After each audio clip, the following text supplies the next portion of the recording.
There had been a christening that afternoon at St. Peter's Church, and Albert Edward Foreman still wore his Verger's gown. He kept his new gown for funerals and weddings. St. Peter's, Neville Square, was a church often chosen by fashionable people for these ceremonies, and now he wore only his second best. He wore it with pride, for it was the dignified symbol of his office. He took pains with it, he pressed it and ironed it himself. During the 16 years that he had been verger of this church he had had a number of such gowns, but he had never been able to throw them away when they were worn out, and all of them, neatly wrapped up in brown paper, lay in the bottom drawer of the wardrobe in his bedroom. The verger was waiting for the vicar to have finished in the vestry so that he could tidy up in there and go home. "What's he angling about for?" the verger said to himself. "Doesn't he know I want my tea?" The vicar had been appointed only recently, a red-faced energetic man in the early 40s, and Albert Edward still regretted the last vicar, a clergyman of the old school who never fussed and was not like this new man who wanted to have his finger in every pie. Presently he saw the vicar coming up. "Foreman, will you come into the vestry for a minute? I have something to say to you." "Very good, sir." They walked up the church together, and the vicar preceded Albert Edward into the vestry. Albert Edward was a trifle surprised to find the two churchwardens there. He had not seen them come in. They gave him pleasant nods. "Good afternoon, my lord." "Good afternoon, sir," he said to one after the other. They were elderly men, both of them, and they had been churchwardens almost as long as Albert Edward had been verger. They were sitting now at a handsome table that the old vicar had brought many years before from Italy, and the vicar sat down in the vacant chair between them. Albert Edward faced them, the table between him and them, and wondered with slight uneasiness what was the matter. He remembered still the occasion on which the organist had got into trouble and how difficult it was to hush things up. In a church like St. Peter's, Neville Square, they couldn't afford a scandal. On the vicar's red face was a look of resolute kindness, but the others had an expression that was slightly troubled. "He's been trying to make them do something, but they don't like it," said the verger to himself, "that's what it is, you mark my words." But his thoughts did not appear on Albert Edward's face. He stood in a respectful, but dignified attitude. He had been in service before he was appointed verger, but only in very good houses. Starting as a page boy in the household of a rich merchant, he had risen by degrees to the position of butler to a widowed peeress, then, till the vacancy occurred at St. Peter's, he had been butler with 2 men under him in the house of a retired ambassador. He was tall, thin, grave and dignified. He looked, if not like a duke, at least like an actor of the old school who specialized in dukes' parts. He had tact, firmness and self-assurance. The vicar began briskly. "Foreman, we've got something rather unpleasant to say to you. You've been here a great many years and you've fulfilled your duties quite satisfactorily." The two churchwardens nodded. "But a most extraordinary fact came to my knowledge the other day and I felt it my duty to inform the churchwardens. I discovered to my astonishment that you could neither read nor write." The verger's face showed no sign of embarrassment.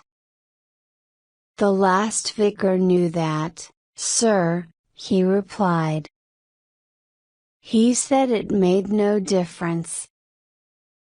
He always said there was a great deal too much education in the world for his taste." "It's the most amazing thing I ever heard," cried one of the churchwardens. "Do you mean to say that you've been verger of this church for 16 years and never learned to read or write?" "I went into service when I was 12, sir. The cook in the first place tried to teach me once, but I didn't seem to have the knack for it and later on I never seemed to have the time. I've never really found the want of it." "But don't you want to know the news?" said the other churchwarden. "Don't you ever want to write a letter?" "No, sir, I seem to manage very well without. Now they've all these pictures in the papers so I know what's going on pretty well. If I want to write a letter my wife writes it for me." The two churchwardens gave the vicar a troubled glance and then looked down at the table. "Well, foreman, I've talked the matter over with these gentlemen and they quite agree with me that the situation is impossible. At a church like St. Peter's, we cannot have a verger who can neither read nor write." Albert Edward's thin, pale face reddened and he moved uneasily on his feet, but he made no reply. "But couldn't you learn, foreman?" asked one of the churchwardens. "No, sir, I'm afraid I couldn't, not now. You see I'm not as young as I was and if I couldn't get the letters in my head when I was a boy, I don't think there's much chance of it now." "We don't want to be harsh with you, foreman," said the vicar. "But the churchwardens and I have quite made up our minds. We'll give you 3 months and if at the end of that time you cannot read and write I'm afraid you'll have to go." Albert Edward had never liked the new vicar. He'd said from the beginning that they'd made a mistake when they gave him St. Peter's. He knew his value, and now he straightened himself a little. "I'm very sorry, sir, I'm afraid it's no good. I'm too old a dog to learn new tricks. I've lived a good many years without knowing how to read and write and if I could learn now, I can't say I'd want to." "In that case, foreman, I'm afraid you must go." "Yes, sir, I understand. I shall be applied to and in my resignation as soon as you've found somebody to take my place." but when Albert Edward with his usual politeness had closed the church door behind the vicar and the two churchwardens, he could not keep up the air of dignity any longer and his lips quivered. He walked slowly back to the vestry and hung up on the peg his verger's gown. He sighed as he thought of all the grand funerals and weddings it had seen.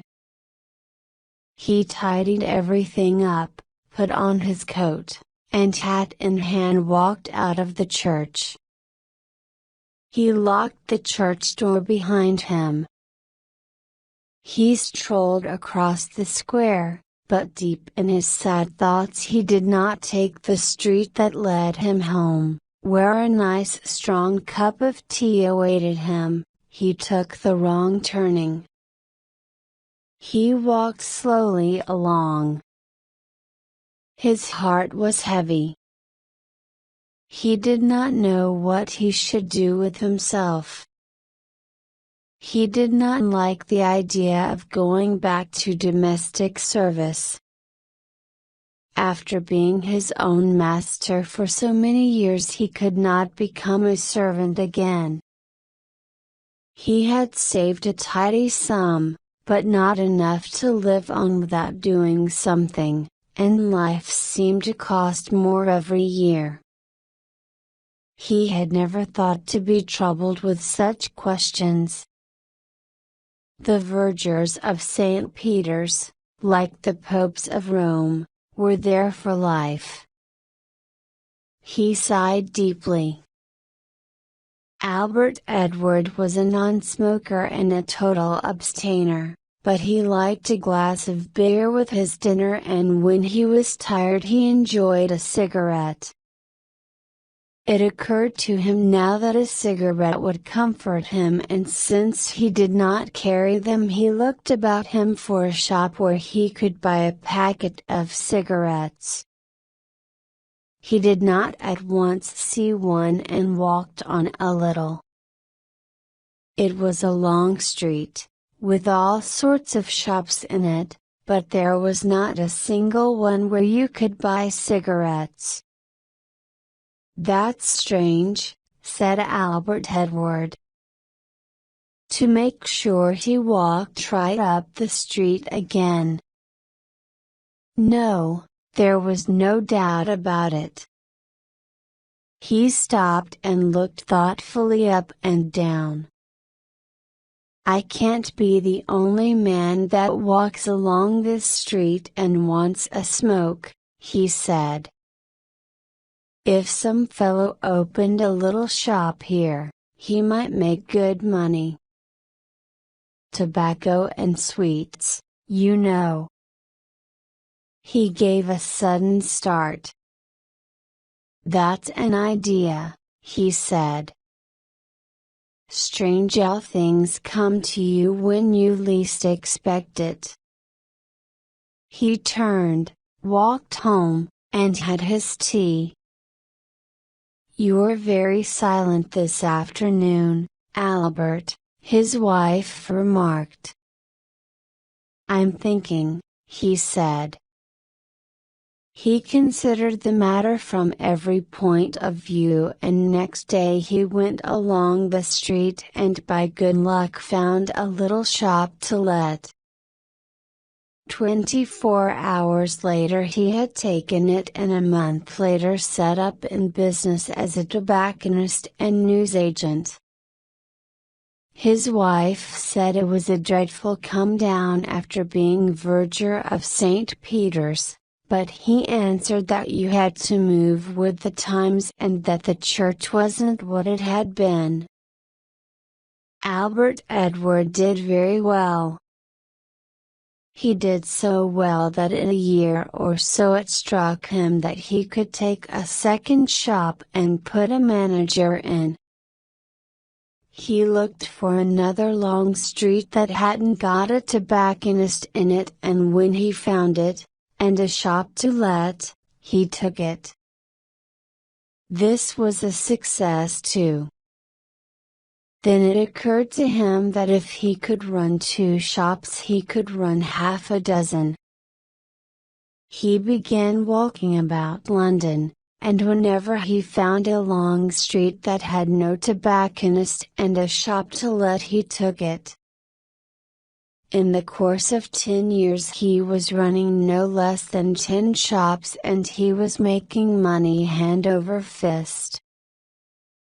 He went round to all of them himself every Monday, collected the week's takings and took them to the bank. One morning when he was there paying in a bundle of notes and a heavy bag of silver, the cashier told him that the manager would like to see him. He was shown into an office and the manager shook hands with him. "Mr. Foreman, I wanted to have a talk to you about the money you've got on deposit in our bank. Do you know exactly how much it is?" "Not within £1 or £2, sir, but I have a pretty rough idea. Apart from what you paid in this morning it's a little over £30,000. That's a very large sum to have on deposit and it is better to invest it." "I don't want to take any risks, sir. I know it's safe in the bank." "You needn't have the least worry. We'll make you out a list of absolutely safe securities. They will bring you in a better rate of interest than the bank can afford to give you." A troubled look settled on Mr. Foreman's aristocratic face.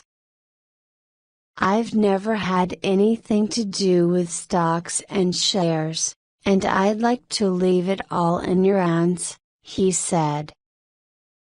The manager smiled. "We'll do everything. All you'll have to do next time you come in is to sign the transfers." "I could do that all right," said Albert uncertainly. "But how should I know what I was signing?"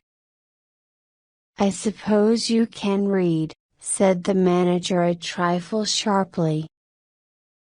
Mr. Foreman gave him a disarming smile. "Well, sir, that's just it. I can't. I know it sounds funny, but I can't read or write, only my name, and I only learned to do that when I went into business." The manager was so surprised that he jumped up from his chair. "That's the most extraordinary thing I ever heard." The manager stared at him as though he were a prehistoric monster. "And do you mean to say that you've built up this important business and made a fortune of £30,000 without being able to read or write?